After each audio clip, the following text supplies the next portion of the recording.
The diaper bag slipped from my shoulder for the third time as I fumbled with my apartment keys.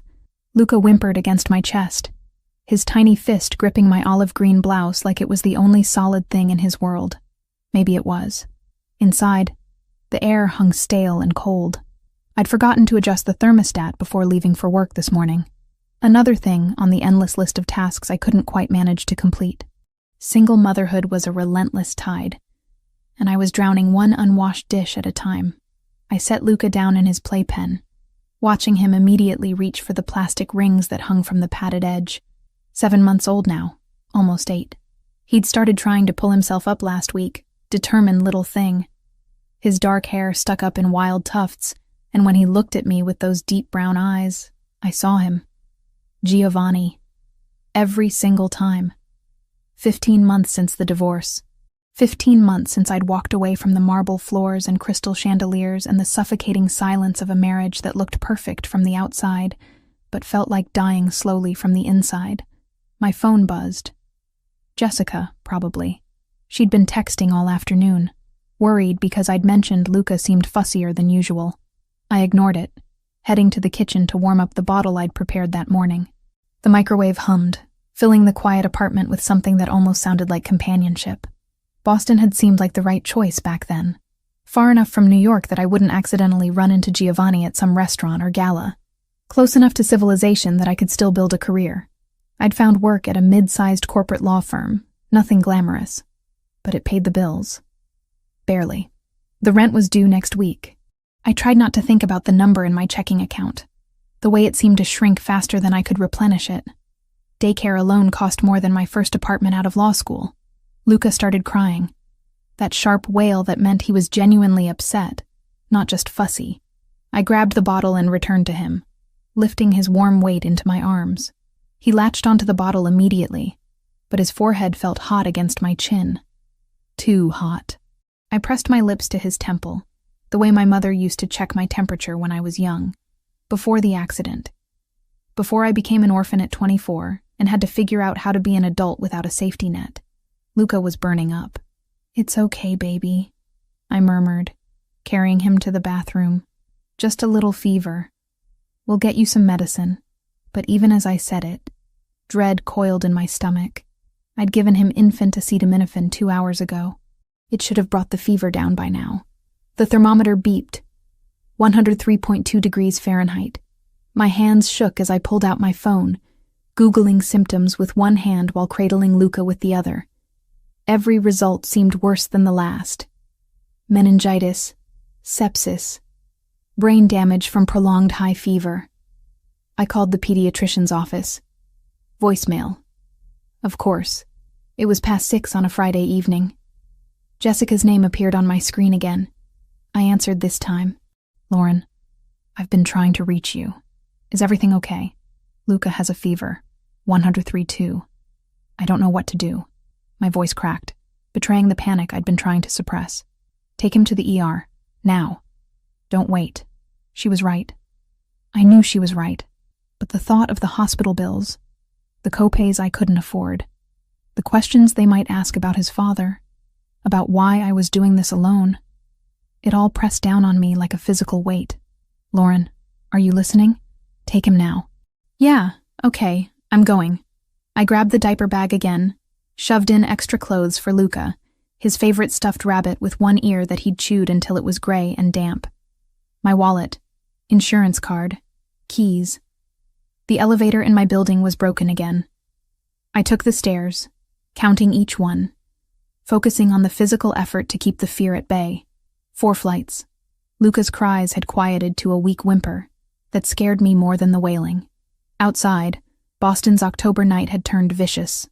The temperature had dropped since I'd come home, and the sky opened up just as I reached my car. Heavy, cold rain that soaked through my blouse in seconds. I strapped Luca into his car seat with trembling fingers, checking twice that it was secure. His eyes were half closed now, his little body limp. That wasn't right.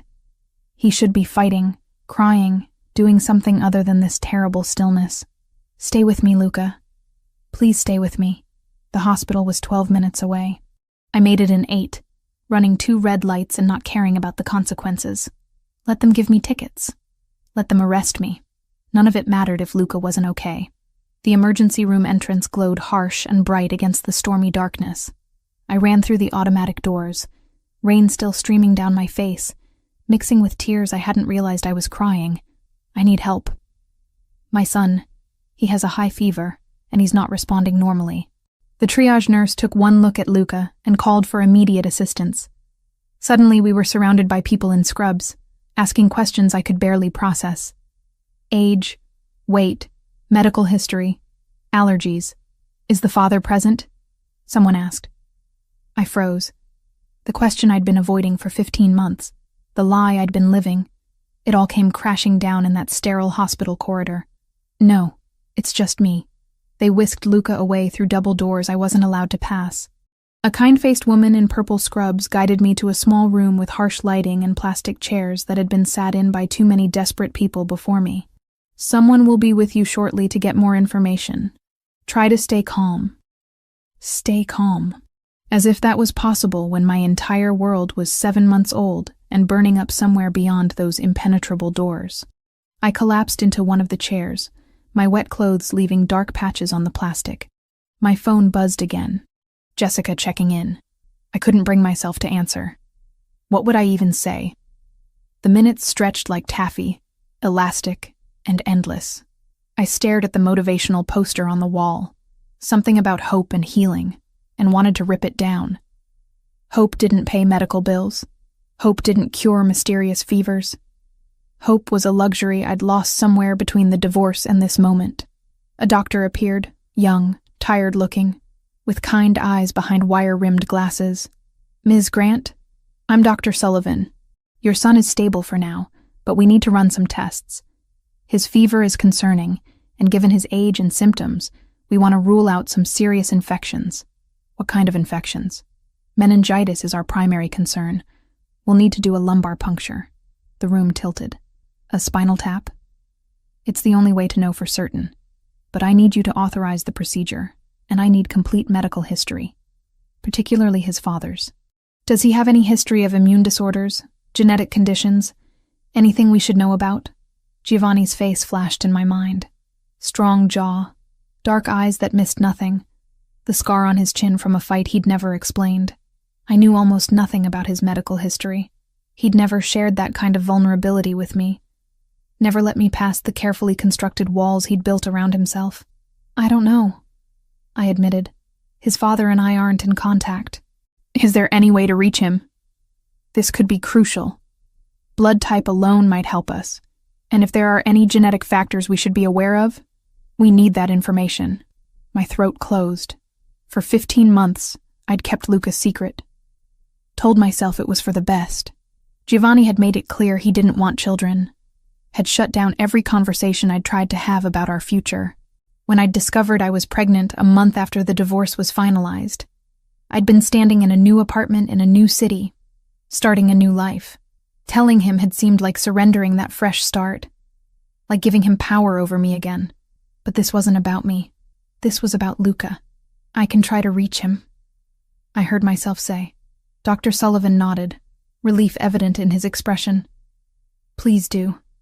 Time matters here. A low rotor thumped outside the ER later, confirmation of what I already suspected. Giovanni hadn't driven. He'd taken a helicopter. Of course he had. We'll begin preparations for the lumbar puncture, but having his medical history could change our entire approach. He left me alone again. I pulled out my phone, staring at the blank screen like it was a weapon that could destroy everything I'd carefully built. I didn't have Giovanni's number anymore. I'd deleted it the day I moved to Boston, a symbolic gesture that had felt empowering at the time. But I knew someone who would. My old attorney had handled the divorce. She'd have his contact information in the case files. It was past 7 now. She wouldn't be in her office, but I had her cell phone number, saved for emergencies. This qualified. She answered on the 4th ring. Lauren? Is everything okay? I need Giovanni's phone number. It's an emergency. There was a pause. Lauren, I don't think that's a good idea. The divorce was contentious enough without reopening. My son is in the hospital. They need his father's medical history, please. Another pause. Longer this time. Then, give me 5 minutes. I'll text it to you. Those 5 minutes felt like drowning. I paced the small room. 7 steps one way, 7 steps back, counting them over and over to keep my mind from spiraling into all the ways this could go wrong. The text came through.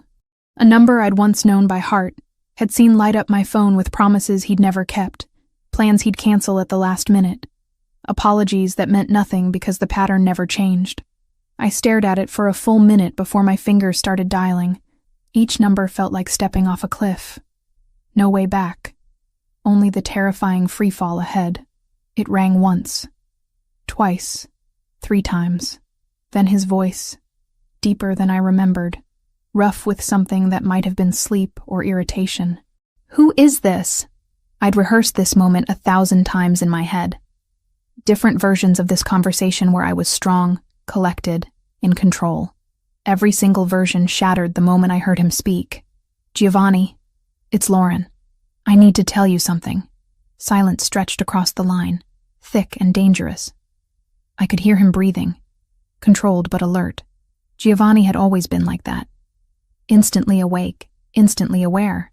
It was one of the things that had terrified me during our marriage. The way he could shift from sleep to fully conscious in a heartbeat, like a predator sensing threat. Lauren. My name on his lips sounded wrong after so long. Familiar and foreign all at once.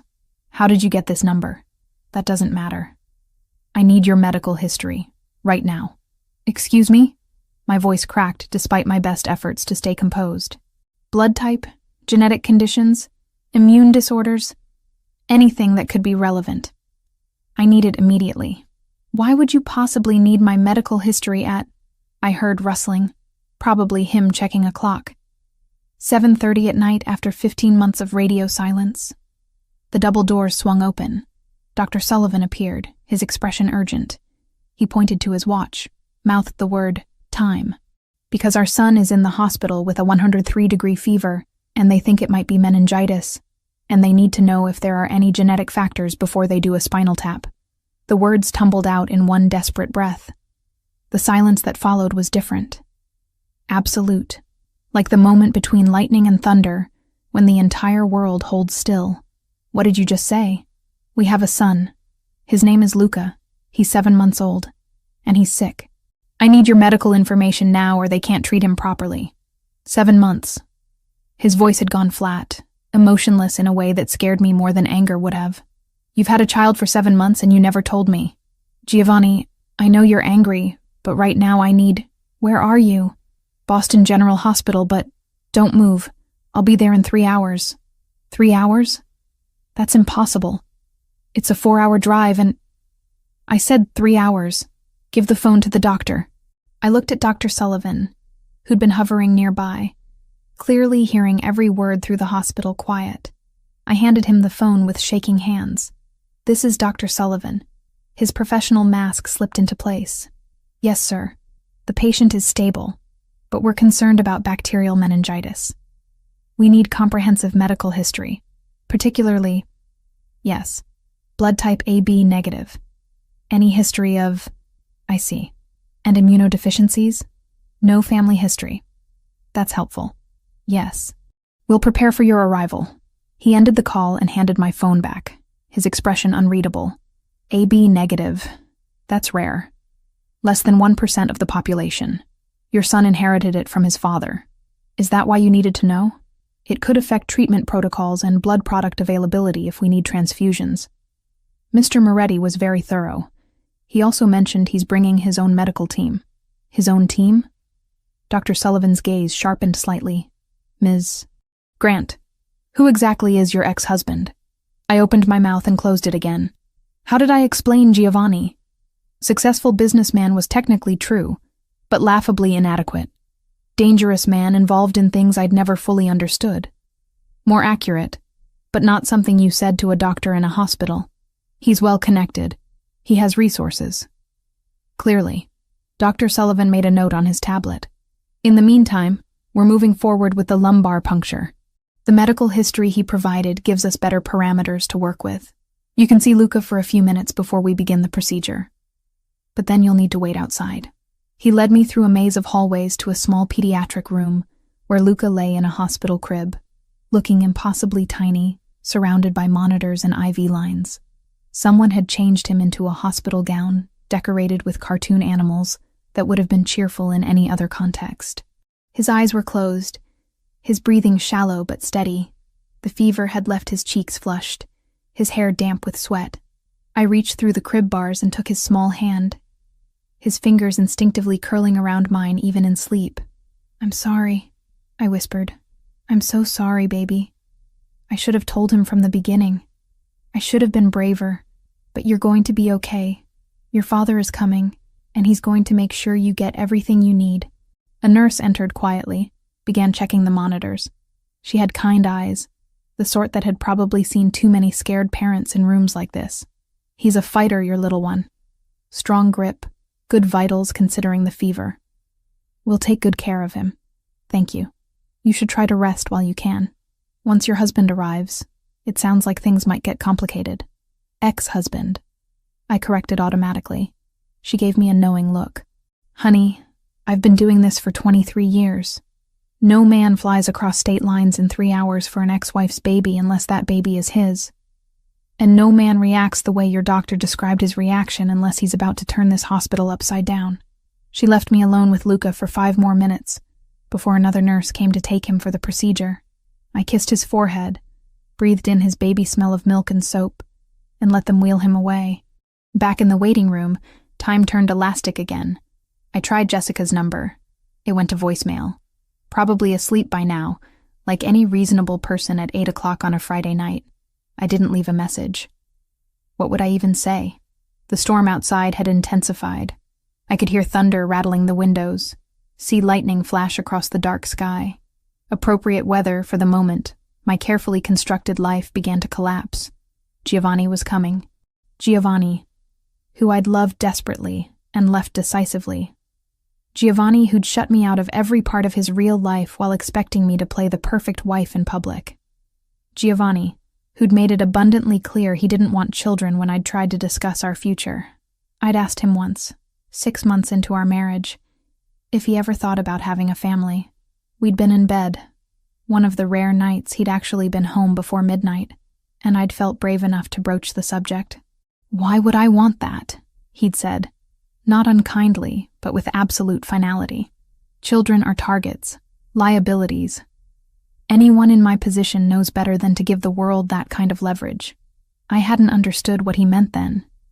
Too naive to grasp the reality of his world. I'd just heard the rejection, felt it settle into my bones like a weight I'd carry through the rest of our doomed marriage. So when I'd seen those 2 pink lines on the pregnancy test a month after signing divorce papers, standing in my new Boston apartment with boxes still unpacked around me, I'd made a choice. I'd chosen to protect my child from becoming what Giovanni feared most. A target. A liability. Leverage. Now, watching the storm rage outside, I wondered if I'd protected Luca at all or just delayed the inevitable. A commotion at the emergency room entrance snapped me from my thoughts. Raised voices. The sound of someone trying to impose rules and being completely ignored. I stood up, drawn toward the noise even though I knew what I'd find.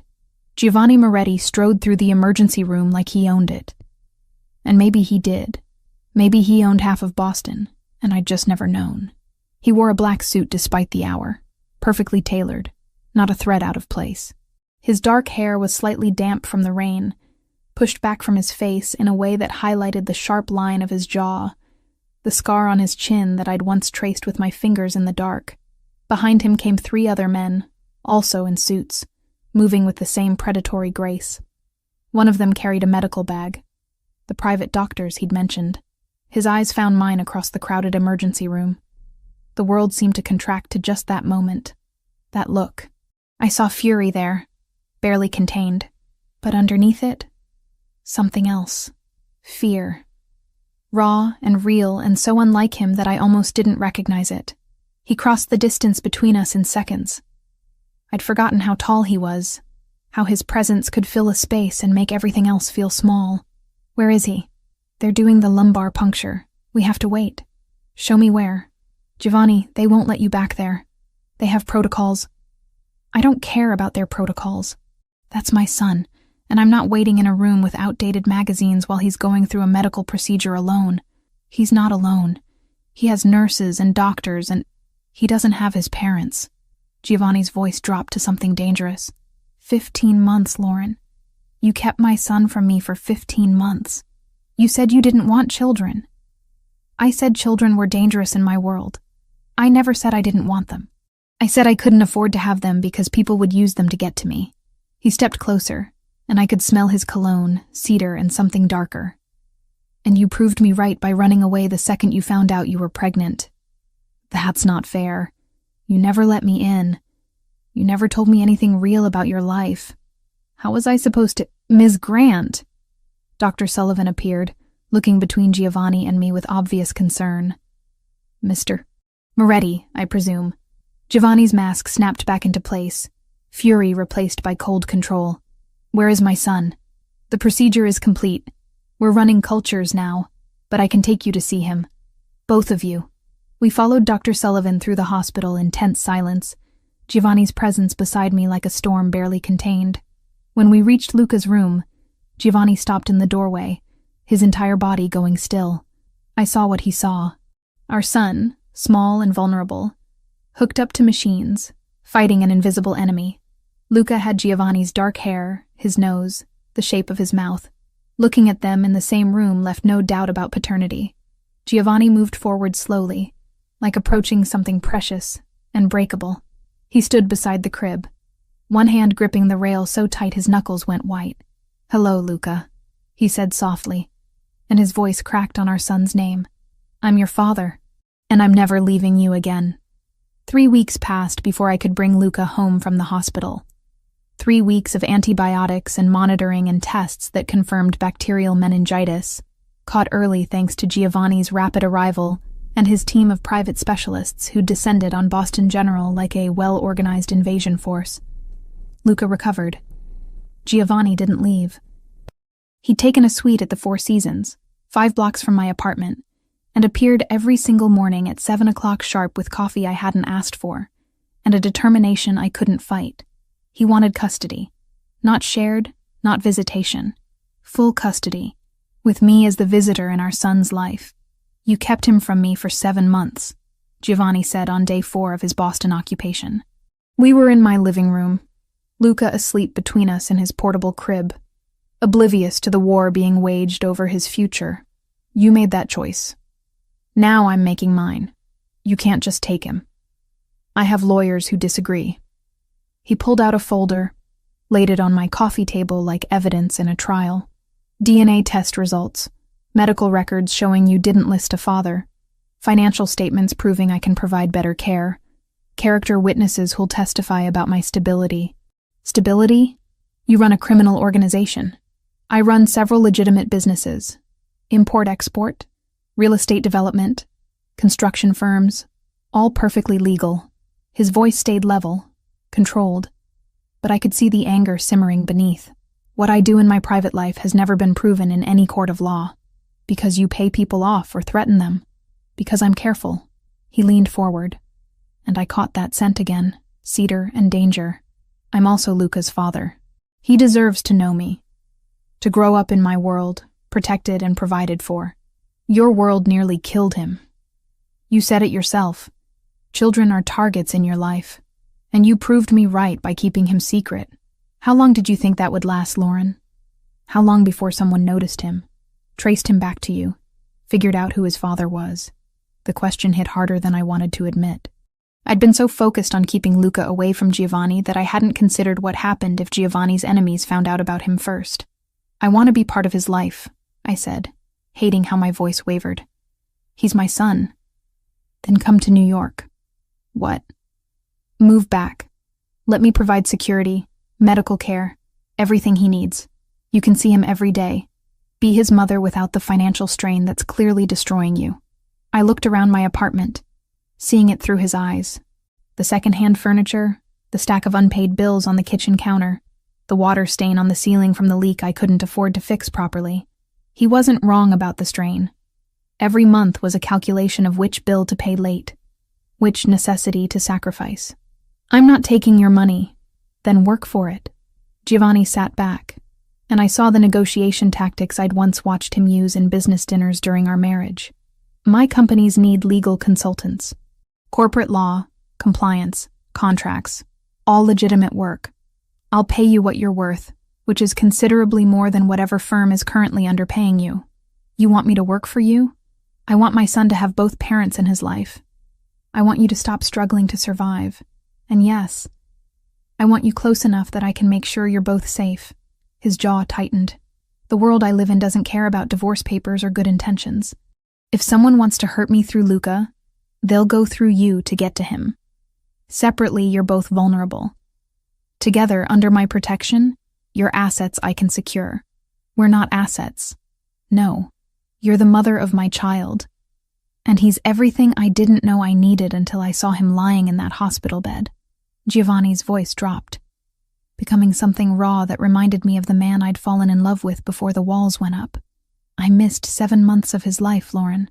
His birth, his first smile, all of it. Don't make me miss any more. Luca stirred, making the small sounds that meant he'd wake soon, hungry and demanding. Giovanni moved before I could, lifting our son with a gentleness that still surprised me. He'd learned fast these past weeks. How to hold him, feed him, change him. He was a natural father, attentive and patient in ways he'd never been as a husband. Let me think about it, I heard myself say. You have 48 hours. Then I'm filing for emergency custody based on your inability to provide adequate care. That's not fair. Fair is a luxury neither of us can afford right now. He settled Luca against his shoulder, swaying slightly in that instinctive rhythm parents learn. I'm protecting our son. If you can't see that, you're not thinking clearly. He left with Luca still in his arms, taking him for a walk to let me rest. It was something he'd started doing, giving me breaks I desperately needed but resented accepting. Each kindness felt like another link in a chain binding me back to him. I called Jessica the moment the door closed. He wants me to move to New York. Absolutely not. Her response was immediate and fierce. Lauren, you left for a reason.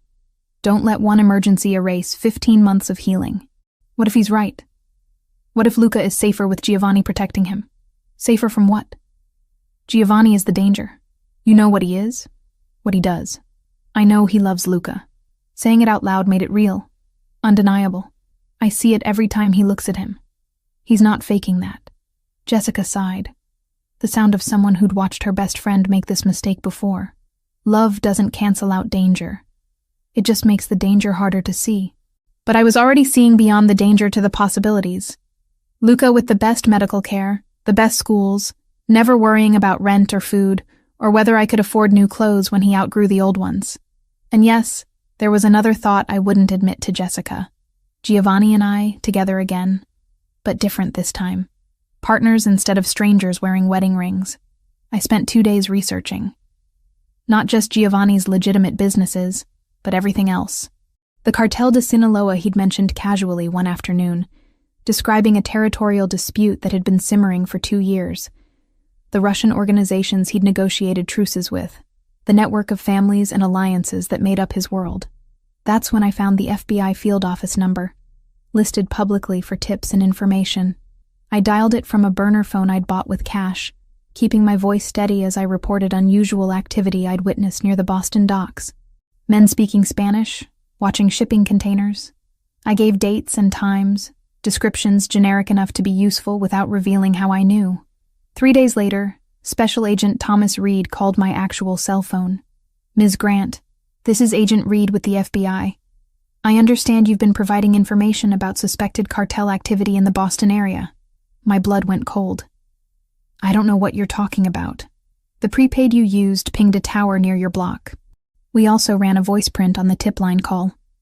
It matched a public recording of you from a bar admissions panel. You're not in trouble. We met in a coffee shop in Cambridge, far enough from my neighborhood that I felt relatively safe. Reed was younger than I expected, maybe 40, with the kind of forgettable face that probably helped in his line of work. You're in a relationship with Giovanni Moretti, he said without preamble. Ex-husband. And it's complicated. Complicated because of your son. I didn't confirm or deny. Reed pulled out a folder, flipped it open to surveillance photos of Giovanni entering my building, carrying Luca, looking every inch the devoted father. We've been building a case against the Cartel de Sinaloa for 3 years. They're expanding into New England, pushing out established operations. Moretti is one of their primary obstacles. If we can get intel on their movements through your observations, we can apply pressure from both sides. You want me to spy on my son's father. I want you to help us prevent a war that could turn Boston's streets into a battlefield. Reed leaned forward. The cartel doesn't care about collateral damage. If they decide Moretti needs to go, they'll take out everyone around him, including you and your child. Why should I trust the FBI more than Giovanni? Because we're bound by laws, rules, oversight. Moretti answers to no one. Reed closed the folder. Think about it. If you decide to help, call this number. If not, watch your back. Because whether you choose to see it or not, you're already in the middle of this. He left me sitting there with a business card burning a hole in my pocket, and choices that felt more like traps closing from every side. Giovanni showed up that evening as usual, but this time he had papers. Lease agreement for an apartment in Manhattan. Upper East Side near Central Park. 3 bedrooms, security, parking. Already furnished. You can move in whenever you're ready. I haven't decided yet. Then decide now. I've enrolled Luca with a pediatric practice affiliated with Columbia Presbyterian. Best doctors in the country. His first appointment is next week. You can't just make decisions without consulting me. I'm making decisions that protect our son. You can either be part of that or fight me and lose. Giovanni set the papers on my table, then placed another envelope beside them. Contract for legal consultation services. Salary, benefits, everything we discussed. All you have to do is sign. I looked at him. Really looked. At 35, Giovanni Moretti was a man who'd built an empire through calculated risk and ruthless execution. But right now, holding our son while offering me a way forward, he looked almost vulnerable, almost like the man I'd married before everything went wrong. I need guarantees. Name them. I maintain custody, joint legal custody, with equal say in all major decisions about Luca's life. Agreed. The work I do stays legal. I won't be part of anything questionable. Agreed. And if I ever want to leave, you won't stop me. Giovanni's expression hardened. I can't promise that. Not if it means taking Luca somewhere I can't protect him. At least he was honest. More honest than he'd been during our entire marriage. Fine. Then I get to establish my own contacts, my own network. I'm not just your employee or Luca's mother. I'm still my own person. As long as those contacts don't compromise our son's safety. They won't. I signed the papers, watching my signature transform everything I'd built into something new and uncertain. In 2 weeks, I'd be back in New York, living in Giovanni's world again. But this time, I had Agent Reed's card hidden in my wallet, and a plan forming that Giovanni would never see coming. I was going to protect Luca from every angle, even the ones his father couldn't anticipate, even if it meant playing a game more dangerous than anything I'd faced before. The apartment Giovanni provided wasn't what I expected. Upper East Side, 14 floors up with views of Central Park through floor-to-ceiling windows that probably cost more than my entire year's salary in Boston. 3 bedrooms, marble countertops, furniture so pristine I was afraid Luca would destroy it within a week. But it was the men I noticed first, standing on the corner when I left for Luca's pediatric appointment, sitting in parked cars outside the building entrance, following 3 steps behind when I walked to the small playground 2 blocks away. Giovanni's security, he'd explained when I'd asked. Discreet, but constant. For our protection. Except after a month of living in New York, I'd learned to recognize Giovanni's men. They wore dark suits, but moved with a particular efficiency, communicated through earpieces, positioned themselves at strategic points. Professional, controlled. These other men were different. Rougher. They watched instead of protected. Studied instead of guarded. I mentioned it to Giovanni during one of his daily visits. He'd taken to arriving around 6 each evening, spending 2 hours with Luca, before disappearing back into whatever business occupied his nights. Tonight he was on the floor of the living room, helping Luca practice pulling himself up on the coffee table. Our son was 9 months now, determined to walk. frustrated by legs that wouldn't quite cooperate yet. There were men at the park today. Not yours. Giovanni's hand stilled on Luca's waist, though his expression remained neutral. Describe them. Hispanic, maybe. Leather jackets. One had a tattoo on his neck, some kind of symbol I didn't recognize. They stayed across the street, but they were watching us. How many? 3 that I saw. He lifted Luca, settled him on his hip, pulled out his phone with the other hand. Typed something quickly, one-handed, the way I'd seen him do 100 times during our marriage. Always working, always managing something I wasn't allowed to understand. Starting tomorrow, you don't go to that park anymore. There's a private garden on the roof of this building. Luca can play there. Giovanni, what's happening? He looked at me then, and I saw calculation behind his eyes, weighing how much to tell me, how much truth I could handle, the same look that had driven me away the first time. Remember I told you about the territorial dispute with the Cartel de Sinaloa? You said it was under control. An impasse. It was. Until I broke protocol by appearing publicly at that hospital in Boston. I should have sent representatives. Stayed hidden. Maintained the separation between my public life and private operations. His jaw tightened. But my son was dying and I didn't think. I just acted. Luca grabbed Giovanni's nose, giggling at the game he'd invented of trying to pull his father's face apart. Giovanni managed a smile, but it didn't reach his eyes. The cartel maintained surveillance on me, just as I do on them. When I mobilized a medical team, chartered a helicopter, made myself visible in a way I haven't in years, they investigated. It didn't take them long to discover you. To discover Luca. Cold spread through my chest. They know about him. They know I have a son. That changes everything. He set Luca down gently in the playpen, then crossed to the window, staring out at the city below. Before, I was just another obstacle to their expansion. Now I'm a man with leverage they can exploit, a weakness they can target. So what do? We can't just stay trapped in this apartment. We don't. Tomorrow you both move to my primary residence in Westchester. 40 acres, complete security system, guards I've personally vetted. It's the safest location I have. You want me to live with you? I want my son protected. You're part of that equation whether you like it or not. Before I could respond, my phone buzzed. Jessica, calling for the 3rd time today. I'd been avoiding her, not sure how to explain why I'd moved back to New York, why I was living in luxury while claiming to be independent. I let it go to voicemail again. Your friend is persistent, Giovanni observed. She's worried. I told her I was taking a job opportunity in New York, but she knows something's wrong. Then tell her the truth, that the father of my child is being hunted by a Mexican cartel, and they might use my son as leverage. That'll definitely put her mind at ease. Giovanni turned from the window, and for a moment I saw past the control to something raw underneath. Fear, maybe, or fury so carefully contained it looked like ice.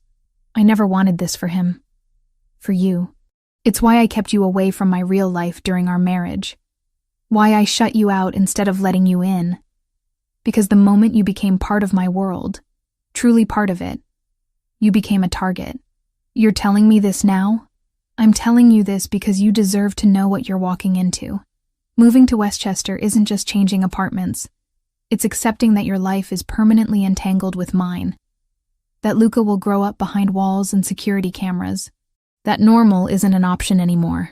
I looked at our son, happily chewing on a plastic ring, oblivious to the danger circling him like sharks sensing blood in water.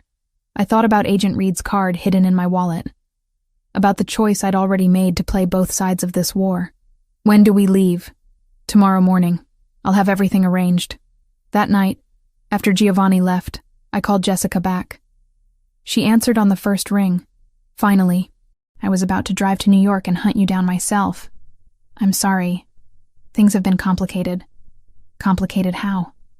Lauren, you disappeared from Boston, moved to New York, and you're being weirdly vague about everything. What's going on? I wanted to tell her. Wanted to unload every terrifying detail onto my best friend and let her help me figure out what to do. But the words stuck in my throat, trapped by the knowledge that the more she knew, the more danger she'd be in. Giovanni and I are trying to co-parent. It's messy and strange, and I'm figuring it out as I go. Are you safe? The question hit harder than it should have. Was I safe? I was living in a gilded cage, surrounded by guards, preparing to move to a fortified estate because drug cartels wanted to hurt the father of my child. Safe seemed like a concept from another lifetime. I'm fine. Luca's fine. I promise. You're a terrible liar, Lauren Grant. Always have been. I know. But right now, this is all I can give you. She sighed. That particular sound of frustrated acceptance. Okay. But I'm here if you need me. Whatever's happening, whenever you're ready to talk, I'm here. After we hung up, I sat in the dark living room, watching the city lights blur through tears I hadn't realized were falling. Tomorrow I'd move into Giovanni's world completely. Tomorrow I'd become what I'd fled from 15 months ago. But tomorrow I'd also keep my son safe. And that was all that mattered. The next morning arrived too quickly. Giovanni's men loaded our belongings into black SUVs with tinted windows, while I dressed Luca in warm clothes for the November chill. He babbled happily, treating the commotion like an adventure. The drive to Westchester took 45 minutes through morning traffic.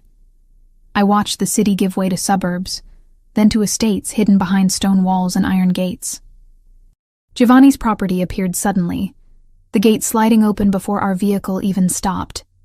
Security so seamless it was invisible until you looked for it. The main house was massive, stone and glass and modern lines that somehow looked both imposing and elegant. Nothing like the Manhattan penthouse we'd shared during our marriage. This was a fortress disguised as a home. Giovanni was waiting on the front steps, having driven separately. He opened my door personally, lifted Luca from his car seat with practiced ease.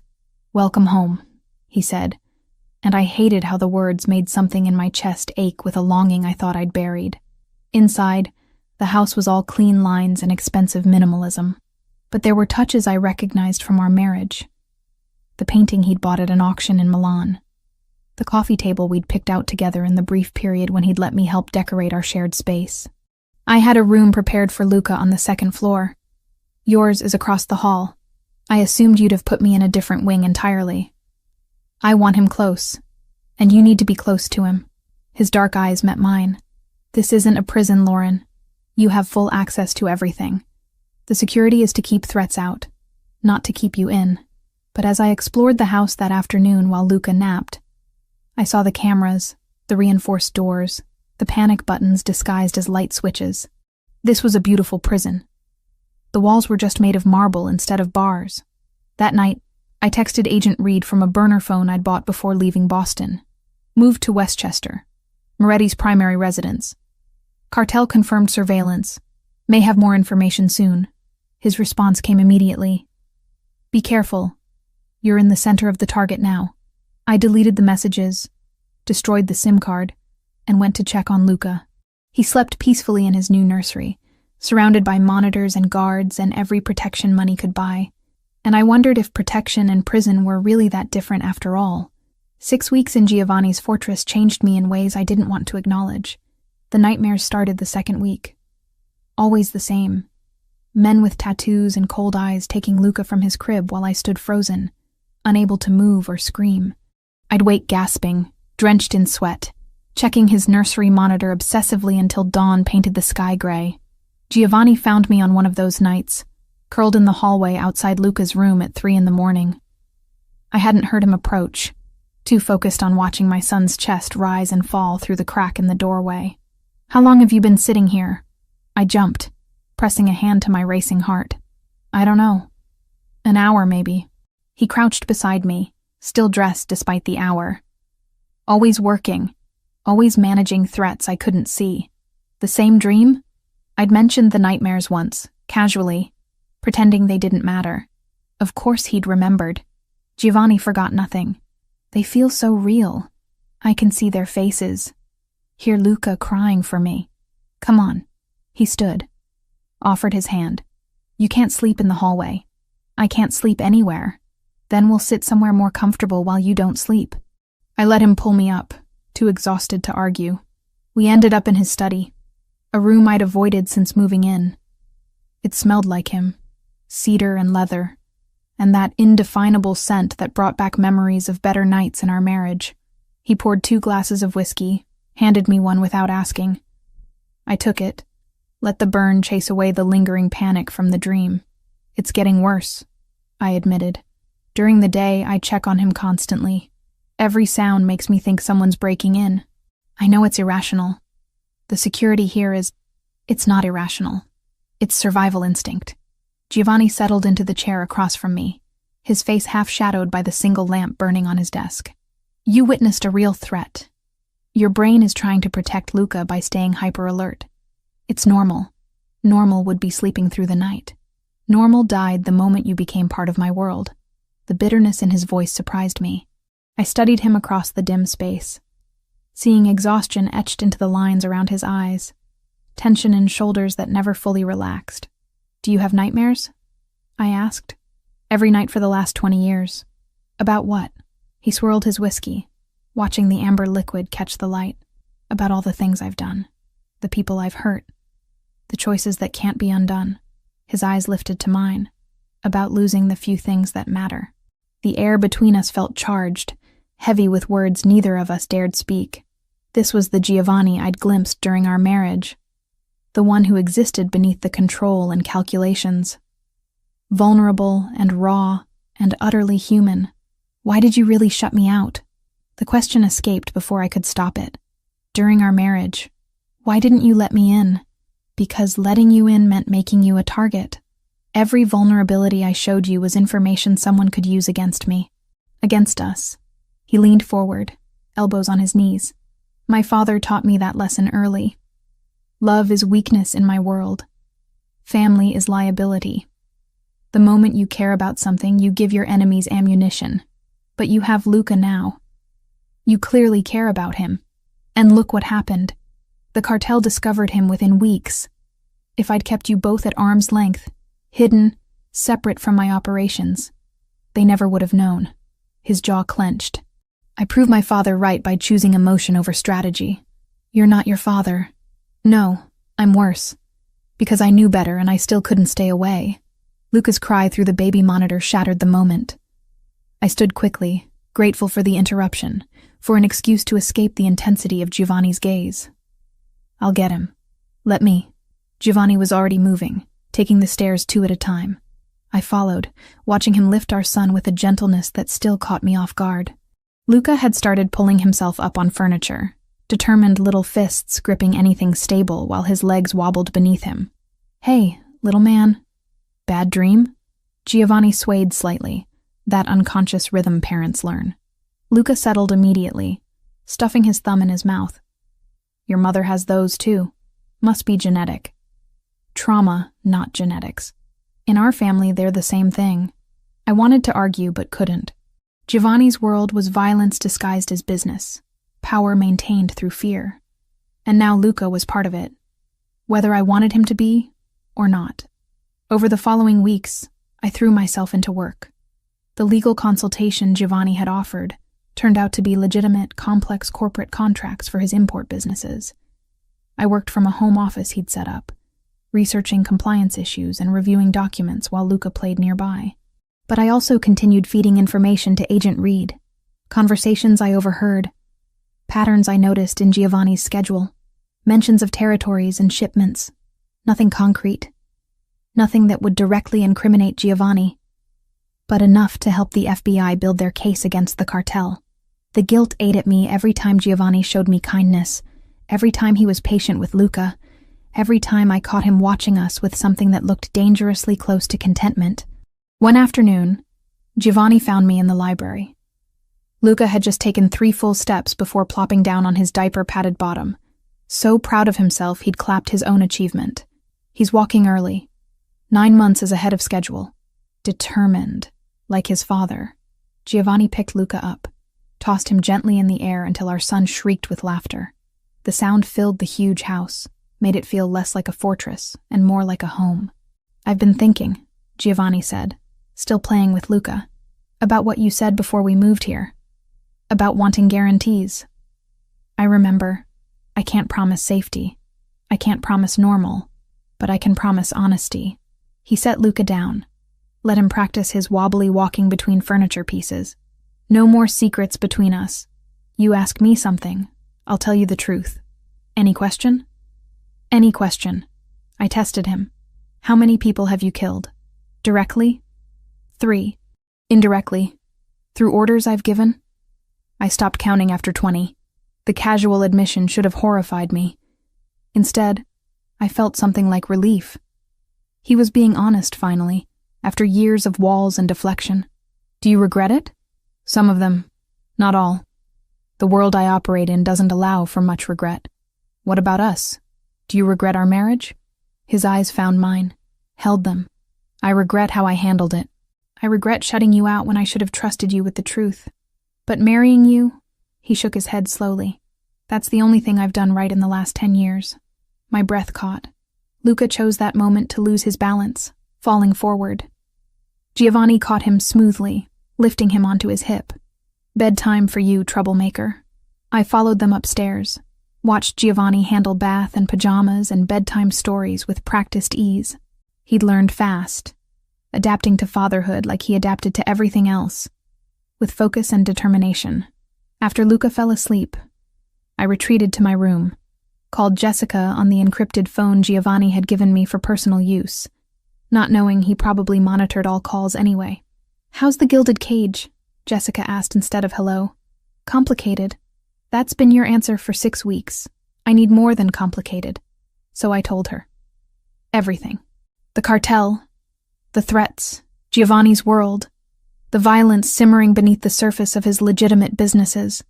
I told her about Agent Reed, about the information I was gathering, about the impossible position I'd put myself in.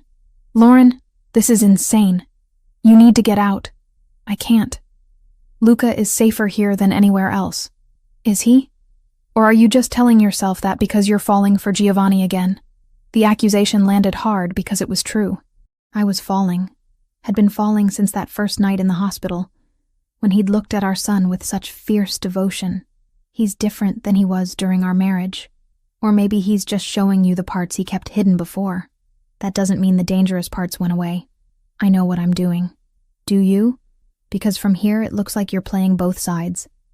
And eventually, someone's going to figure that out. When they do, being caught between the FBI and a Mafia boss isn't going to end well. After we hung up, I sat in the dark, Jessica's words echoing. She was right. I was playing a game I couldn't win, gathering information for the FBI while living under Giovanni's protection, caring for him while betraying him. A knock on my door pulled me from spiraling thoughts. Come in. Giovanni entered, stopped when he saw me sitting in darkness. Are you okay? Define okay. He crossed the room, sat on the edge of my bed, close enough to touch but leaving distance between us. Talk to me. About what? About how I'm terrified every second that something will happen to Luca? About how I don't know if I'm protecting him or endangering him by being here? About how every time you're kind to me, I remember why I loved you and hate myself for being weak? The words tumbled out unchecked, raw and honest and revealing everything I'd been trying to hide. Giovanni's hand found mine in the darkness, his fingers warm and solid. You're not weak. You're the strongest person I know. You left me when staying would have been easier. You raised our son alone when asking for help would have been simpler. You're surviving in a world that's trying to break you, and you're doing it with grace. I turned to look at him, found his face inches from mine. His free hand came up, traced the line of my jaw with his thumb. I never stopped loving you, Lauren. Even when I was pushing you away, even when I was being the worst version of myself. I never stopped. Giovanni, he kissed me then, soft and tentative, asking rather than demanding. And I kissed him back, falling into the familiar taste of him, the solid warmth of his body against mine. It felt like coming home and jumping off a cliff simultaneously. When we broke apart, both breathing hard, reality crashed back. We can't do this. It's too complicated. It was always complicated. That's never stopped us before. Luca's cry through the monitor pulled us apart. Giovanni stood, and I saw him force control back into place, the vulnerability locked away again behind his usual mask. I'll check on him. After he left, I touched my lips, still feeling the pressure of his kiss, and wondered how much longer I could keep playing both sides before everything collapsed. The drones appeared 3 days after Giovanni kissed me. Small, dark shapes against the November sky, circling the property perimeter like mechanical vultures. I spotted the first one from Luca's nursery window while changing his diaper. Watched it hover near the eastern tree line before disappearing. Giovanni's security team moved immediately. Within an hour, the property went into lockdown. Additional guards materialized from somewhere, positioning themselves at strategic points I hadn't even known existed. The house transformed from fortress to bunker in the time it took me to feed Luca lunch. "They're testing our response times," Giovanni explained that evening. We stood in his security office, a room I'd only glimpsed before, watching feeds from 47 cameras positioned throughout the estate, mapping weak points, calculating how many men we have, where they're stationed. The cartel? Who else?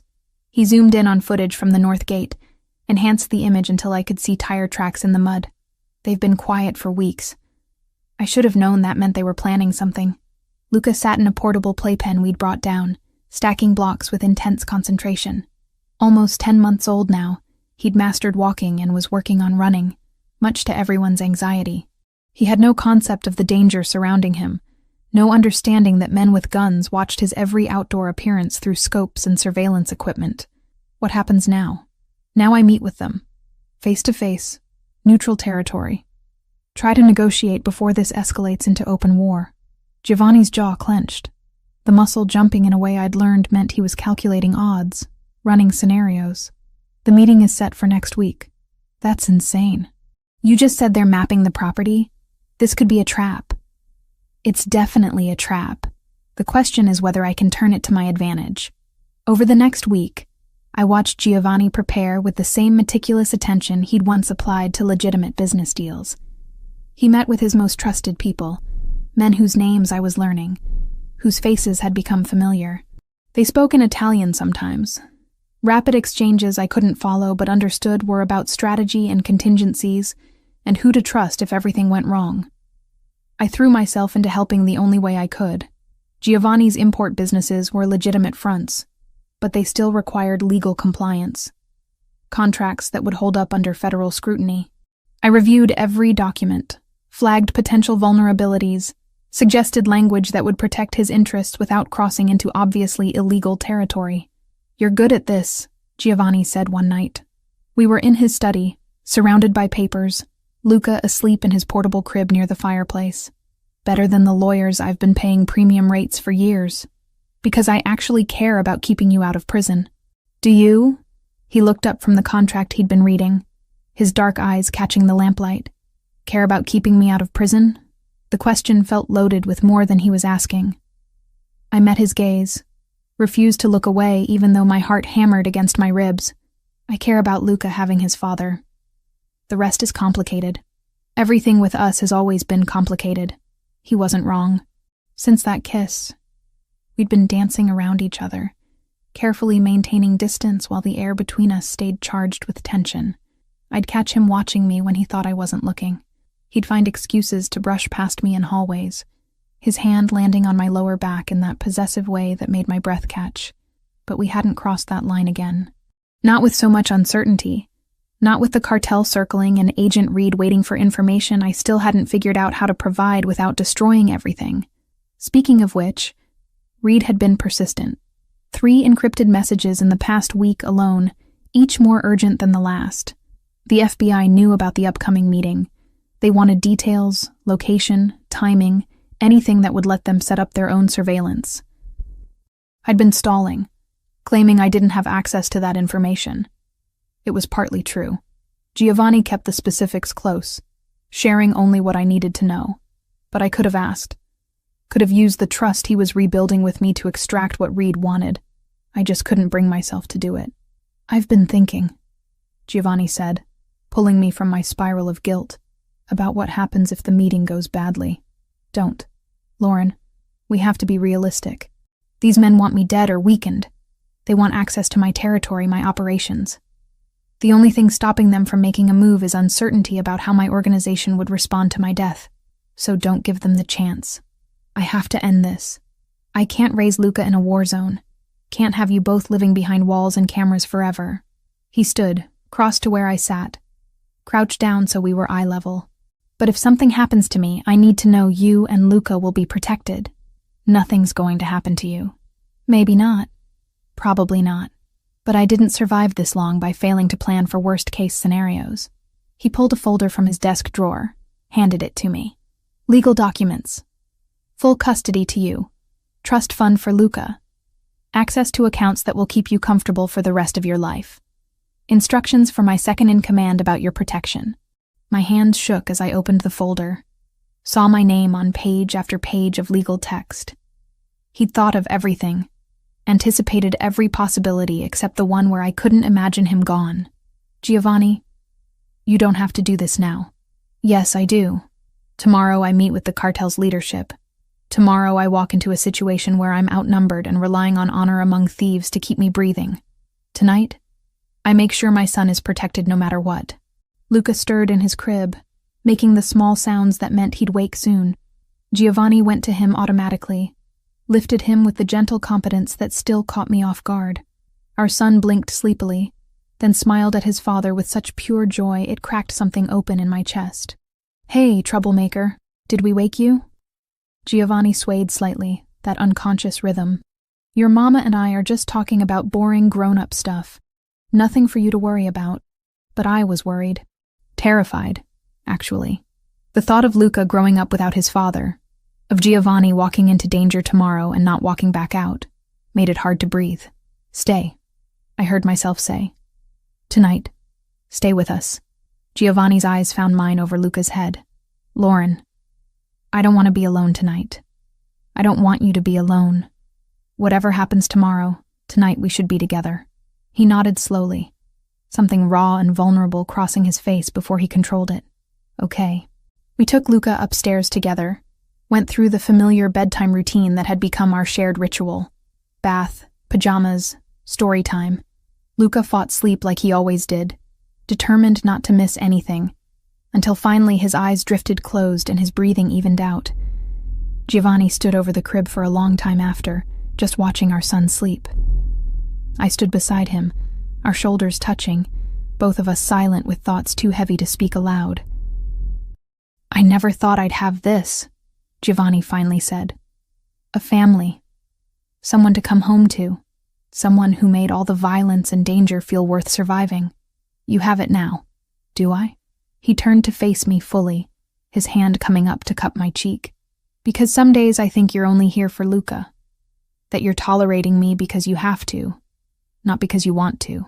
That's not true. Then what is true, Lauren? What are we doing here? The question hung between us, demanding an answer I'd been avoiding for weeks.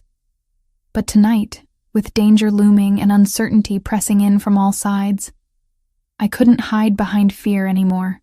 I'm falling in love with you again, I admitted. Maybe I never stopped, and it terrifies me because I know what your world costs. I know the price of loving someone like you, and yet you're still here, because the price of not loving you is higher.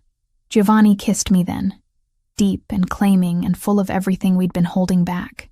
I melted into him, let him back me against the nursery wall, his body pressing into mine with an urgency that matched my own.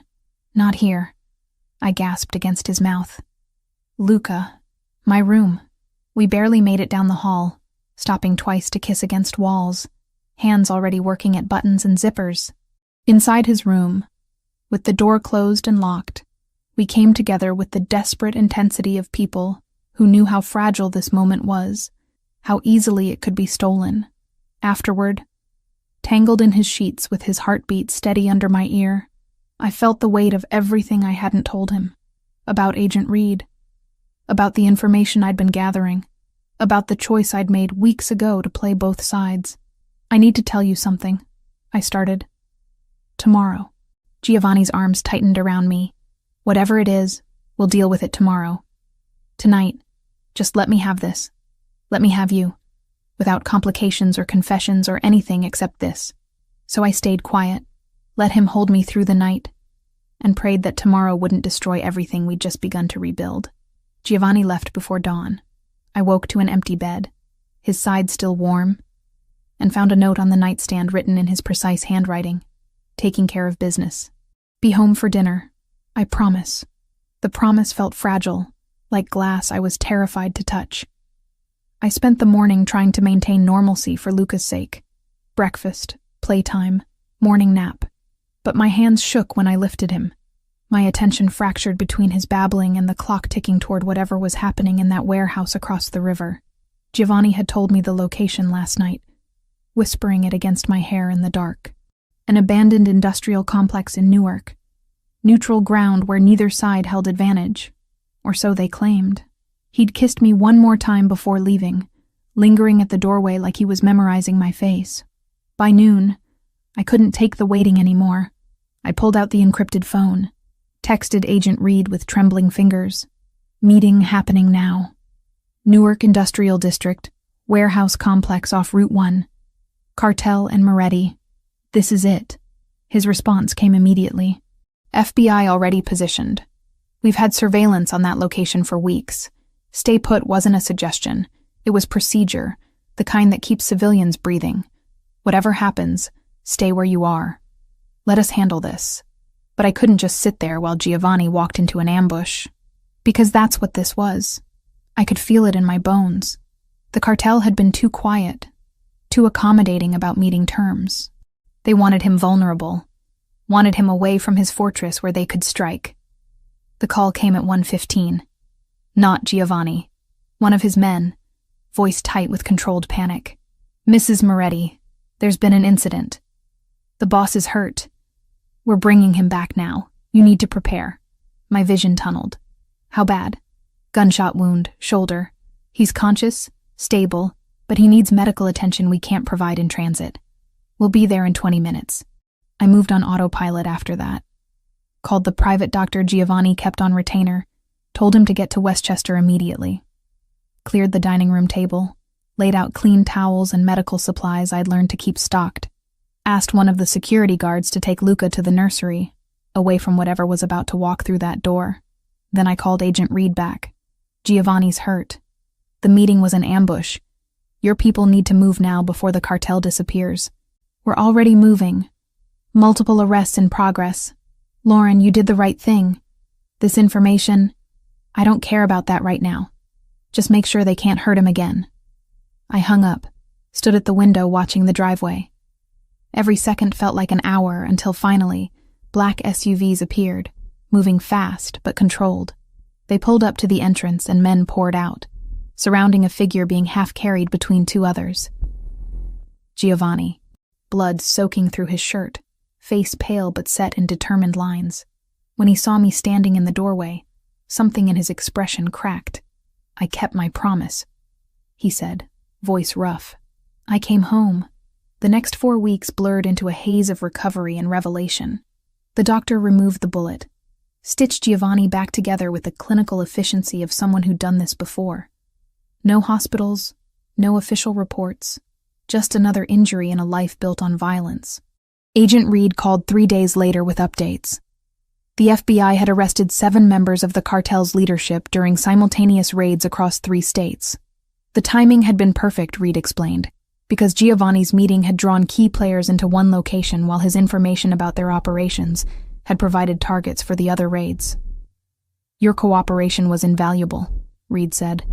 We couldn't have built this case without you. I didn't do it for you. I did it to protect my family. I know, but the result is the same. The cartel de Sinaloa's East Coast operations are crippled. They'll be fighting internal power struggles for years. They won't have time or resources to come after Moretti. After I hung up, I sat in Giovanni's study, processing what I'd done. I'd betrayed him, fed information to the FBI for months, used his trust against him. And somehow, accidentally, I'd saved his life by doing it. Giovanni found me there an hour later, moving carefully, one arm in a sling. He'd been pushing recovery, refusing to stay in bed despite doctor's orders. You're supposed to be resting. I've been resting for 3 days. I'm going insane. He lowered himself into the chair across from me, wincing at the movement. We need to talk. My heart dropped. About what? About how the FBI knew exactly when and where to strike. About how their timing was too perfect to be coincidence. His dark eyes held mine, unreadable. About Agent Thomas Reed. The floor seemed to tilt. Giovanni, I've known for 2 weeks. One of my people spotted you with him in Cambridge. I had him investigated, discovered he's FBI Organized Crime Division. Figured out what you were doing pretty quickly after that. Horror washed through me. Why didn't you say anything? Because I needed to understand your reasoning first. Needed to see if you were trying to destroy me or protect Luca. He leaned forward slowly. You were gathering information on the cartel, not on me. Every piece of intelligence you passed to Reed was about their operations, their movements. You never gave him anything that would hurt my legitimate businesses. I was trying to help. The cartel was hunting us, and the FBI had resources you didn't. You thought you could protect our son by playing both sides. Giovanni's expression softened. You were right. The arrests Reed made yesterday removed every major player who wanted me dead. The organization is in chaos. It'll be years before they're a threat again, if ever. You're not angry? I'm furious. You lied to me, betrayed my trust, put yourself in danger by working with federal law enforcement. He paused. But I also understand why you did it. You saw an option I couldn't see because my pride wouldn't let me cooperate with the FBI. You made an impossible choice to keep Luca safe. I stood up, unable to sit still any longer. I should have told you. Should have trusted you with the truth instead of sneaking around behind your back. Yes, you should have. Giovanni rose too, crossed to where I stood. But I should have let you in during our marriage. Should have trusted you with the truth about my world instead of shutting you out. We've both made mistakes. His good arm came around me, pulling me against his chest. I could feel his heartbeat, steady and strong, alive when he could have been dead. The doctor says you'll make a full recovery. I whispered against his shirt. I always do. I'm too stubborn to die. Don't joke about that. I'm not joking. I'm promising. He tilted my chin up, forced me to meet his eyes. I can't promise a life without danger. Can't promise the world I operate in will ever be completely safe. But I can promise I'll always fight to come home to you and Luca. That I'll use every resource, every advantage, every ruthless tactic I know to survive. Because losing you again isn't an option. I was an idiot to leave you the first time. You were brave. You had standards, boundaries I wasn't willing to respect. But we're different now. I'm different. You've seen the worst of what I am, and you're still here. I'm still here because I love you. Because watching you walk out that door knowing you might not come back was the most terrifying thing I've ever experienced.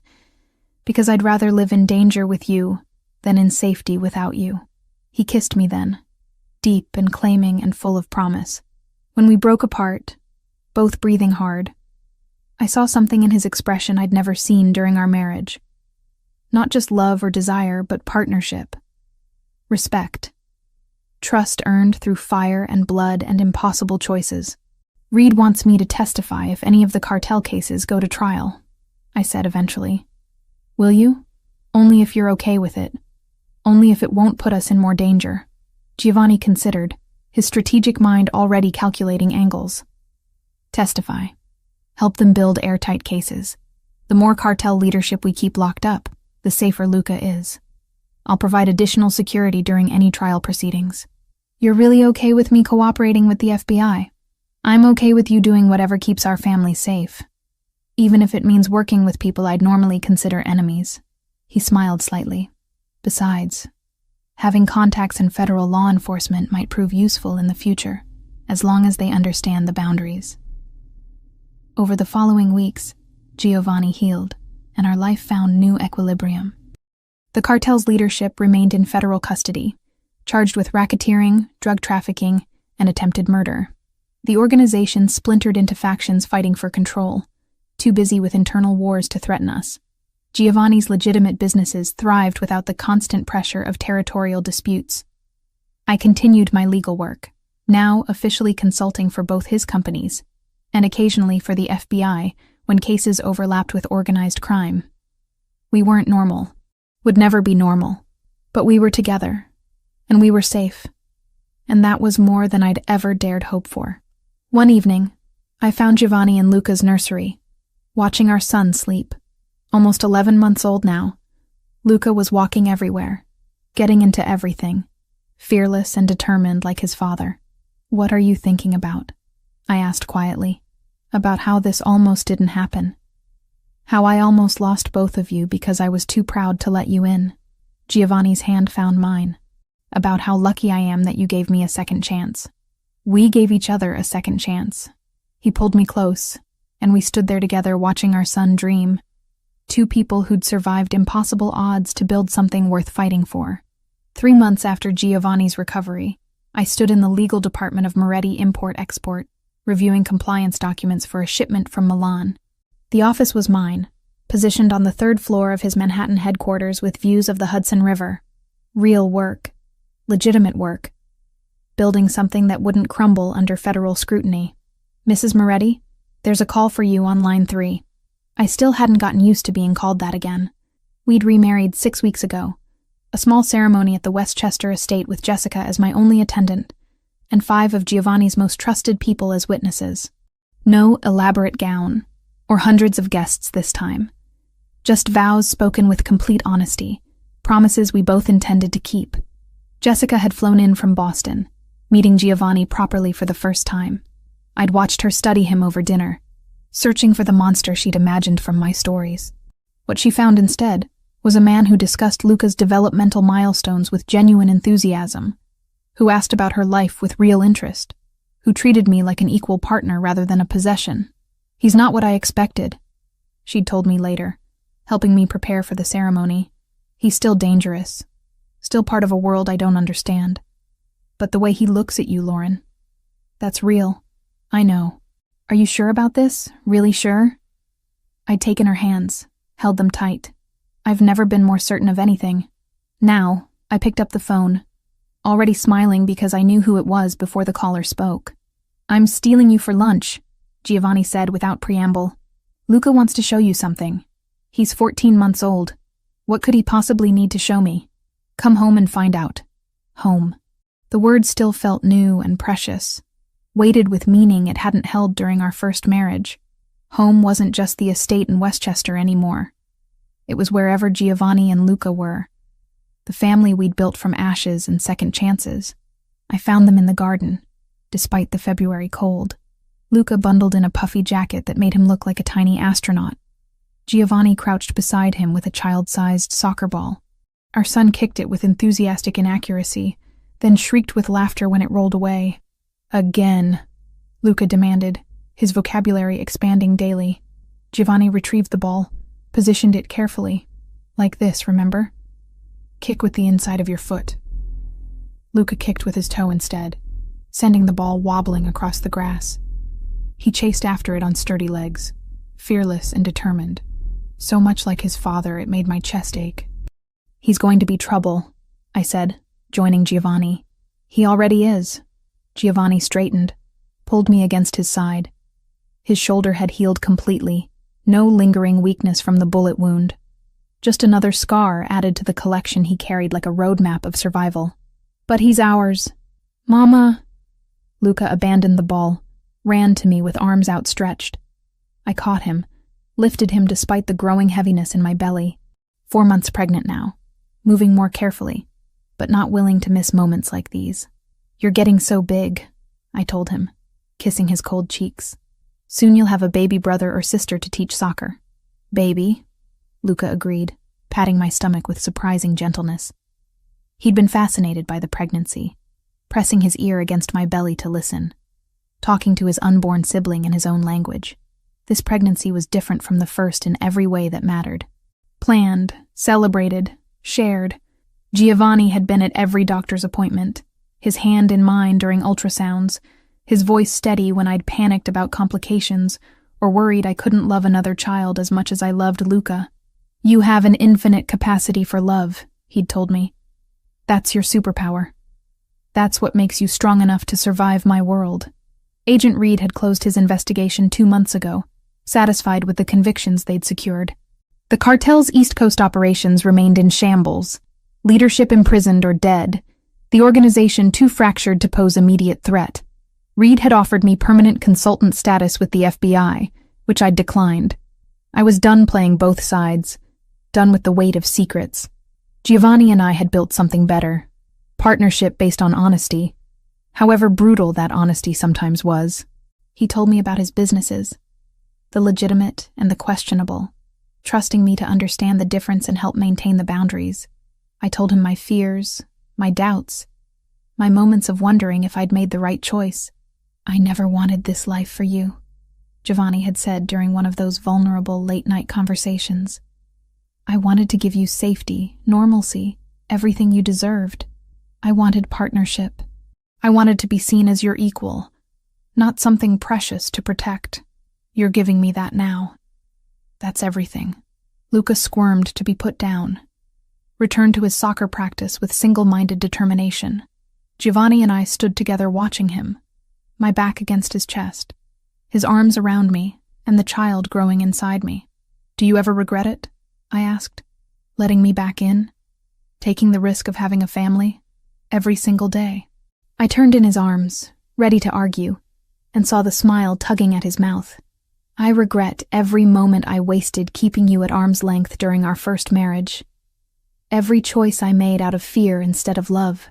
Every day I could have had with Luca that I missed." His hand came up, traced the line of my jaw. "But regret what we have now? Never. Not for a second." The baby kicked, hard enough that Giovanni felt it through my shirt. His expression transformed into wonder, the same look he'd worn at every ultrasound, every milestone. This was a man who'd thought family meant weakness, vulnerability to exploit. Now he understood it meant strength, purpose, something worth fighting for. "Come on," I said, taking his hand. "Let's go inside before we all freeze. I'll make hot chocolate and you can read Luca his afternoon story. The one about the brave knight? He likes that one because the knight reminds him of you. The knight always wins in those stories. Real life isn't that simple." "No," I agreed, watching Luca chase his ball one more time before scooping him up. "But we're still here. We're still together. That's winning enough for me." Inside, the house that had once felt like a fortress now felt like home. Luca fell asleep during the story, exhausted from his soccer practice, his small hand curled around Giovanni's finger. We sat there long after he drifted off, neither of us willing to break the moment. Jessica called that evening, checking in like she did every week since the wedding. "How's Married Life version 2.0? Better than the original," I admitted. "Different. Real. And you're happy? Genuinely happy, not just surviving." I looked across the room where Giovanni was assembling a crib for the nursery, refusing help despite my offers, determined to build something with his own hands for his second child. "I'm happy," I said, and meant it completely.